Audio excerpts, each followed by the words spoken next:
आयुर्वेद तुमचा आमचा सगळ्यांचा आहे, तुमचा नाही आहे का आयुर्वेद? जरा विश्वास ठेवा, पाया पडून सांगतो, विश्वास ठेवा. मला सांगा, साध्या साध्या गोष्टी आज एवढ्या लोकांना इथं ऑक्सिजन मिळतोय, कोण देतंय हो? निसर्ग देतोय की नाही? पैसे दिलेत का कुणी? तुमचं आयुष्य गुणिले रोजची खर्च काढा, एक 500 रुपये न धरा, दिलंय का निसर्गातलं त्यातलं काय? एवढ्या सगळ्या लोकांना कोविड मध्ये ऑक्सिजन कमी पडला म्हणून मिलीत धडाडा. निसर्गानं कधी कमी पडू दिलाय का कोणाला? किती जन्माला घाला, लोकसंख्या किती वाढू दे, ऑक्सिजन आहेच त्यांना. कमी झालाय का ऑक्सिजन? एवढ्या सगळ्या लोकांना पाणी मिळते, कोण देतंय? मग त्याला मानायला पाहिजे का? देव आहे का नाही सांगा? एक वेळ तुम्हाला कपडे नसले चालतील, राहायला घर नसलं तर चालेल, तुम्हाला एक वेळ ना कुठलं या अन्न वस्त्र निवारा काही नसलं तर चालेल, औषधही नसलं तरी चालेल, पण पाणी आणि ऑक्सिजन नसलं तर चालणार आहे का? धुणार कशानं भांडी? पाणी नसेल तर काय करणार आहे तुम्ही? ऑक्सिजन नसेल तर समजा सगळ्या वनस्पतींनी ठरवलं की 15 मिनिटं संपच करायचा, ऑक्सिजनच द्यायचा नाही, राहील का तुम्ही आम्ही कोण? पूर्ण पृथ्वी संपून जाईल, पूर्ण पृथ्वी. हे लक्षात घ्या.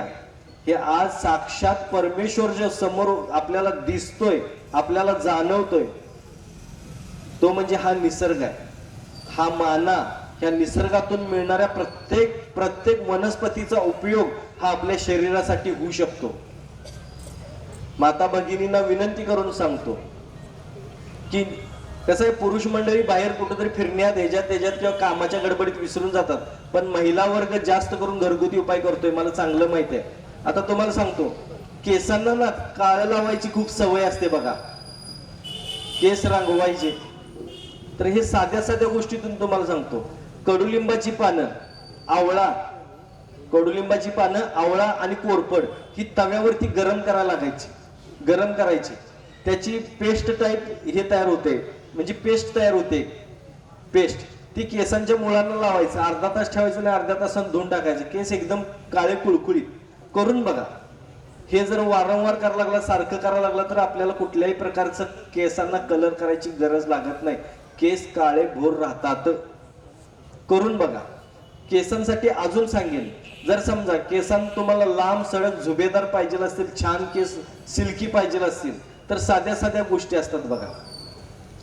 चिंच, काय चिंच आणि लिंबूची साल खोबरेल तेलामध्ये टाकायचं आणि हे मस्तपैकी उकळवायचं, ते खोबरेल तेल लावायचं आणि एक अर्ध्या तासानंतर केस धुवून टाकायचे, केस लांब सडक सिल्की झुबेदार दिसायला लागतात एकदम. करून बघा या गोष्टी, साध्या साध्या गोष्टी आहेत, करून बघा. लिहून जर नाही घेता आलं, नुसतं ऐकून जावा, ऐकल्यानंतर लक्षात येईल. कारण महिलांना रेसिपी सांगायची काही गरज नाही, मटणाची रेसिपी सांगितली की चराला लगेच डोक्यात ठेवतात. ह्या रेसिपी पण लक्षात ठेवा. स्वयंपाकघरामध्ये सगळं दिलेलं आहे. बऱ्याच लोकांना वाटतंय बघा की वेलदोडा फक्त आपल्याला खमंग वास येण्यासाठी, तर वेलदोडा आपल्याला गॅसेसचे प्रॉब्लेम असतात ना, ते कमी करण्यासाठी वेलदोड्याचा उपयोग करतात. मिरी असते ना, मिरीमुळे पोटा साफ होतो. एक किंवा 2 मिरी 1 कप पाण्यामध्ये टाकून उकळवायचं, त्या मिऱ्या काढून टाकायच्या आणि ते कपभर पाणी प्यायचं. रात्री जेवण झाल्यानंतर हे जर केला तुम्ही, सकाळी 1 मिनिटामध्ये पोटा साफ. महिलांना सांगेन, गुडघेदुखी कंबरदुखीसाठी हे जसं पांढरे तीळ खातात ना, तसं तुम्ही सुद्धा रोज रात्री जेवण झाल्यानंतर खसखस खायची, ऑटोमॅटिक गुडघेदुखी कंबरदुखी बरी होऊन जाते.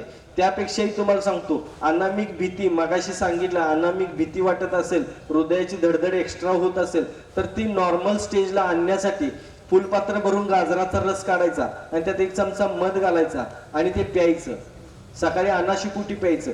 3 दिवसामध्ये तुमच्या हृदयाची धडधड नॉर्मल स्टेजला यायला लागते. अनामिक भीती 21 दिवसामध्ये कमी होऊन जाते. करून बघा या गोष्टी. काही उगाच असं व्हायबल व्हायची काही गरज नाही. शांत मन शांत व्हायला लागतं, संसारात लक्ष लागायला लागतं. ह्या खूप महत्वाच्या गोष्टी आहेत सगळ्या.